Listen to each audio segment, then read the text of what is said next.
I want to thank all of you for taking the time to listen to this presentation of an oral defense of a dissertation. This is based on a study that was conducted by Weizmann in 2014. And the title of the study is Organizational Longevity as a Predictor of Organizational Learning, Identity, Innovation, and Fiscal Conservatism.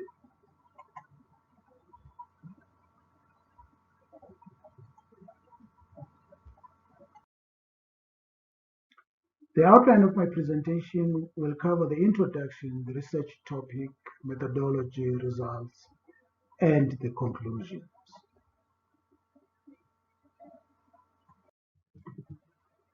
To understand the importance of this study, we need to define the concept of organizational longevity. We define it as the period from when an organization was first incorporated or established up to the time when it collapses or ceases to operate the way it has been operating.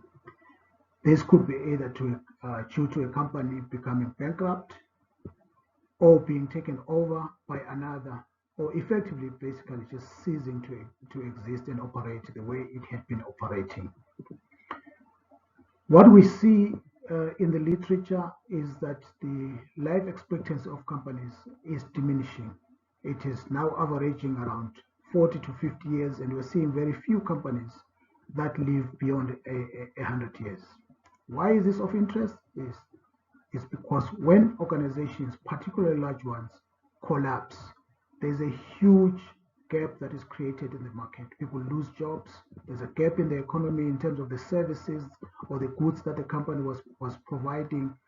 And if the company needs to be bailed out, huge resources are spent by the public to help the company to survive. As we've seen in the collapse in 1987, as we see in the 2008 global financial crisis, and as we are already seeing as a result of COVID, that a lot of companies will need to be bailed out. So if we can understand the factors that help companies to live longer, we can hopefully reduce the rate of failure.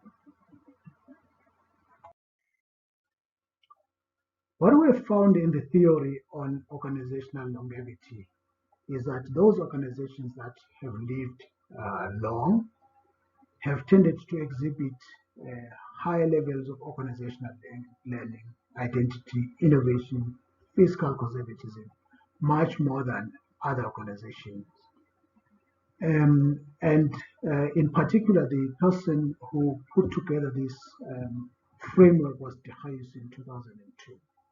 So this study is looking to actually test if that framework that was put forward by De Gijs in 2002 is actually valid. That can we actually find these factors in organizations that have lived long? The research question that was formulated for this study is effectively asking the question, can organizational longevity predict levels of organizational learning, identity, innovation, and financial conservatism? And flowing from there, a number of hypotheses were formulated. After an extensive review of the literature, there were 5 hypotheses formulated. They effectively revolve around the 4 factors. The expectation was that there will be a positive correlation between 4 of these factors. Fiscal conservatism was broken into 2, the short-term debt as well as long-term debt. And the expectation was that there should be a positive correlation with short-term debt and the negative correlation with the long-term debt. So the study, the methodology was then to test these hypotheses. The methodology that was adopted for this study, given that we wanted to test relationships, was obviously a quantitative study, non-experimental in nature, but focusing on relationships and therefore a correlational study. The target population was the Fortune 1000 companies, which are the public traded companies as listed in the Fortune magazine. After a lot of investigation. The companies that were available to be studied within this 1,000 companies was 703 companies. Questionnaires were sent out and responses were received from 97 of these 703 companies, yes, representing a 13.8 response rate. And this is very significant. I'll talk about it in the analysis of the results. The data collected from these companies was collected through questionnaires in a form of the Likert type responses, where participants were to indicate between very likely to least likely.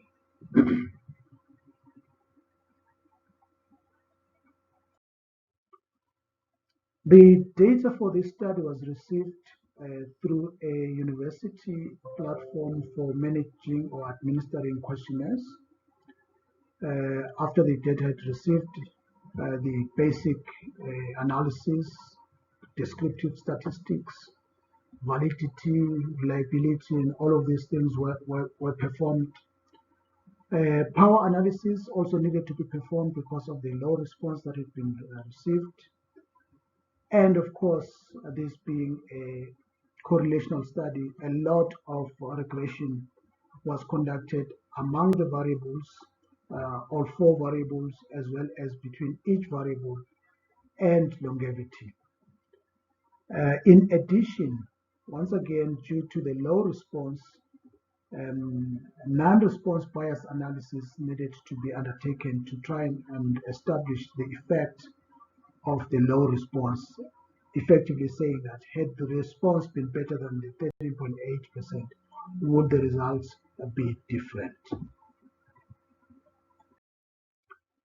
I come now to the results. Just to recap, the study was to test the potential of organizational longevity, explaining variances in the levels of these four factors, which in the study were the dependent variables. And the result of the analysis was that there is no significant correlation between organizational longevity and any of the dependent variables.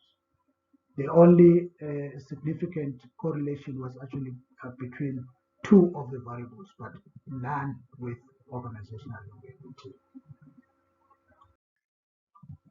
The conclusion that we come to then at the end of the study with all the analysis is that while it had been expected from the theory that there will be a relationship explaining longevity and each of these variables, the conclusion of the study is that there is no significant correlation between longevity and these variables.